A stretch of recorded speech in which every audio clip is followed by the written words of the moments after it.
Life changed drastically, dreams shattered and shifted, but through it all, a journal, pen and paper, has been the one thing keeping me grounded. Just writing in a journal, or sometimes just scribbling on a piece of paper, saved me in so many ways. It's almost hard to explain. But I'm going to try. In this video, I'm going to try to explain to you how and why journaling has become so incredibly important to me. And I've been journaling for a really long time, but specifically in the past 12 months, journaling has been incredibly important. And I think that by explaining that to you, maybe you can get something out of it and maybe start journaling yourself. I mentioned the past 12 months because it's been a period, and actually still is, a season of uncertainty. I left a job that I thought I'd loved forever. I was burnt out, and for all intents and purposes, I'm still learning to heal. I've been questioning everything I thought I wanted. I didn't know, actually still don't know, what's next. Through every up and down, for the longest time, journaling, it's been my lifeline. I know journaling might not sound like it's something great. It might sound a little bit too simple, or maybe even like a waste of time. But it's actually really effective.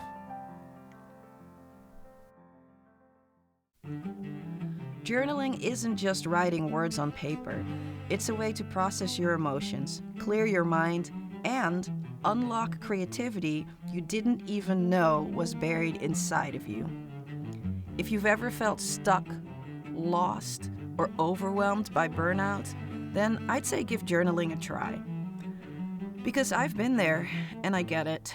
You want something to help you through the tough times, something real, something tangible, and not just another hack or trend. You want something that's constant. And this is how journaling became mine. I have been journaling for literally decades. And in the beginning, my journal entries were basically me just venting about things that I didn't like. It was kind of like the angry scribbling, with the big letters and the like a little bit of forceful. I'm sure you know what that's like. But then over time, my journal entries became more of, let's say, a mirror, a reflection of who I was in that point of time, and in that season of my life. A reflection of, yeah, who I was, who I wanted to be, and what I was aspiring to. Most of my journals I did not save. I don't have them anymore. And those are for two relatively practical reasons. One, because I moved around a lot. I've just didn't want to drag around all these paper journals with me, so I just got rid of them. And the second reason is because I have rarely read back. Well, up until about 12 months ago, I had rarely read back the entries that I put in my journal. So the journals were just collecting dust, and it just, for the sake of decluttering, I just kind of got rid of them. However, I did start saving my journals from destruction a couple of years ago. I've been reading them back, and then specifically this one is really interesting. This journal, and as you can see, it's not a fancy journal. It's just a notebook that my mom bought me in the Netherlands. Look, it's tulips. Super cool. Yeah, this is specifically an interesting journal because the first entry in this journal is where I actually quit my job.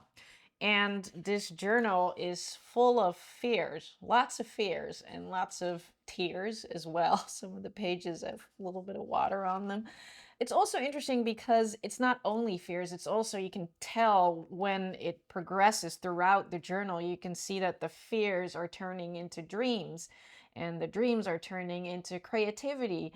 And I think that's awesome to then have that to read back for later in time. After I filled this one up, I moved into this one, which I'm currently writing in, and it's a lot fancier, right? And I now write with my fancy fountain pen, but you don't have to do all of that. I'm a little bit extra with my journaling. But I do think that I will save this journal forever. I'm not sure if I'm gonna keep all the other journals that I will fill, and I'm sure I'm going to fill a lot in a lifetime, but I will definitely hold on to this one. I feel like this is about such a transformative time in my life, and I think that will be something that's going to stay important for a long time. Okay, let's talk about how you can get started with journaling.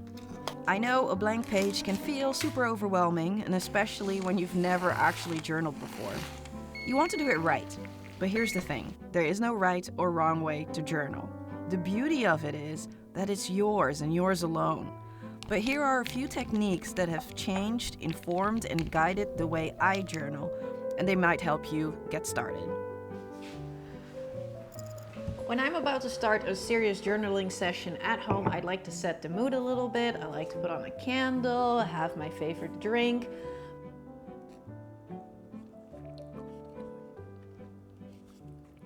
But I also really enjoy journaling outside. There's this nice spot in the park that's right by some water that I really enjoy journaling at. So let's talk about the journaling techniques that I use. So the first one that I want to talk about is the stream of consciousness technique. And it basically is word vomiting everything that you have in your head and put it on the page. Specifically when I feel very anxious and when things are just bothering me and I have really rapidly racing thoughts, I think it's really good to just put the words onto paper and get it out of my head so that I can feel a little bit lighter up here. Normally, I do that early in the morning, kind of like the morning pages thing that I'm sure you're familiar with. If not, it's from a book called The Artist Way. Talk about it in a different video more specifically.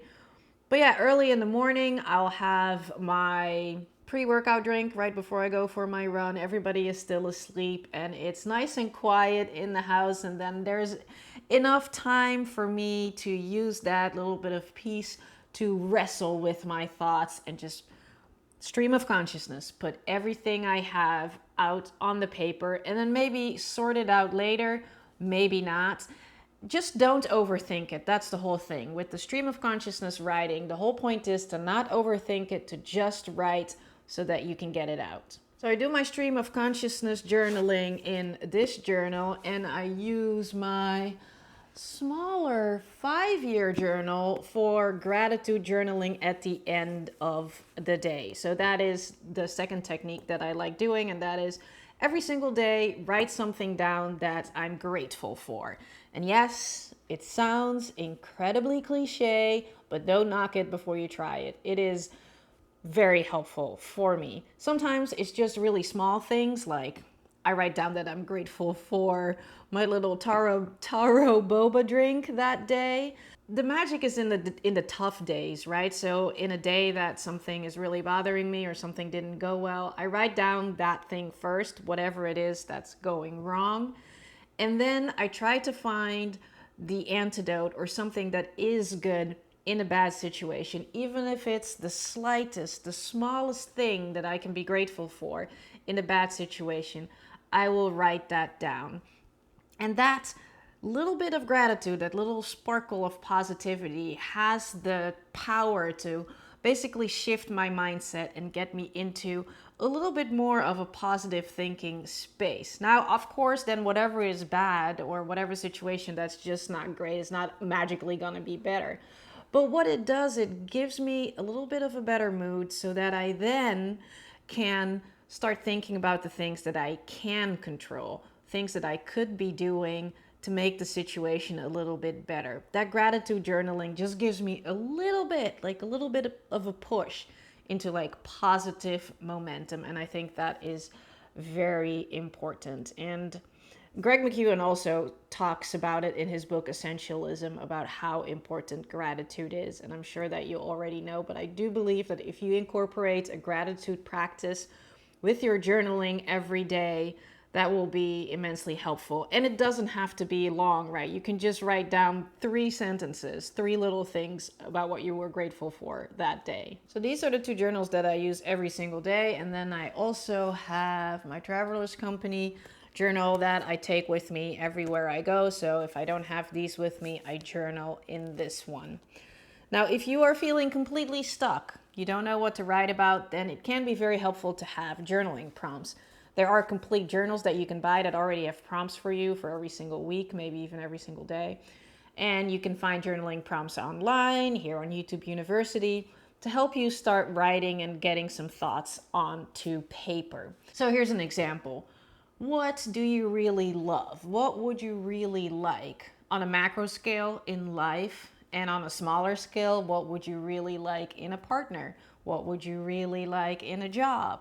What would you really like from your leisure time? And so you can think of all these questions that you then don't have to think about yourself, but somebody else has thought about these questions for you. And for me, particularly when I just have like a general feeling of mehness, I don't really know where it's coming from. I can't really pinpoint it, and I don't have the mental capacity to start writing, then I feel like journaling prompts are really, really helpful. In fact, I have written down a few journaling prompts for you if you do have a little bit of a problem staring down that empty blank page that might help you get your journaling journey started. I'll leave a link to that PDF in the top comment below and also in the description. And then something very interesting happened when I started this channel with my journaling. All the words that I would spit out on paper, they would start to fuel ideas for videos, for thoughts that I wanted to share with you. So journaling is not only processing your emotions and clearing your minds, it's also about organizing your thoughts in a way that makes sense to you. And then those thoughts can eventually inspire you to share them, share your story with others, maybe through filmmaking, but also maybe through photography or by drawing or by making a painting. I think that's also super fun, and maybe even the most important part about journaling. It inspires creativity for me. I started to realize that journaling is where my ideas come from, and I started to extract those ideas and put them in my YouTube journal, where I turn those ideas into scripts. This journal is where I figure out what I want to say, what I want to show, how I want to show it, and how I want to say it. It's where I sort through the noise in my head and find the message that hopefully resonates with you. My journal entries in my 2 other journals are mostly just scattered thoughts, but within those pages are the seeds of something more. And that something turns into the scripts that I write in this journal. After all my years of journaling, if there's one piece of wisdom that I want to share with you about journaling as your friendly internet auntie, is that your journal is your safe space. Whether that's multiple journals like I have or just one notebook. I do prefer pen and paper, but you could also use an iPad. That's the place where you can be completely yourself.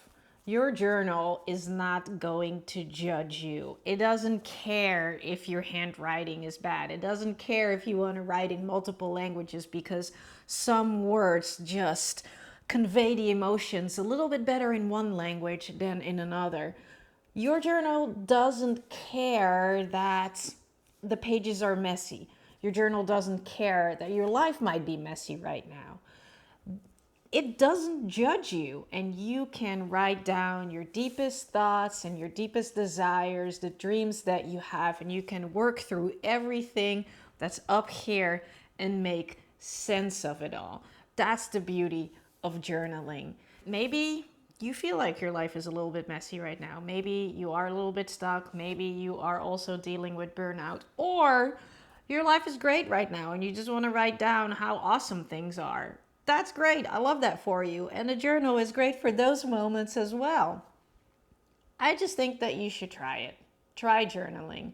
I promise you, you will not regret it. Thank you so much for hanging out with me today.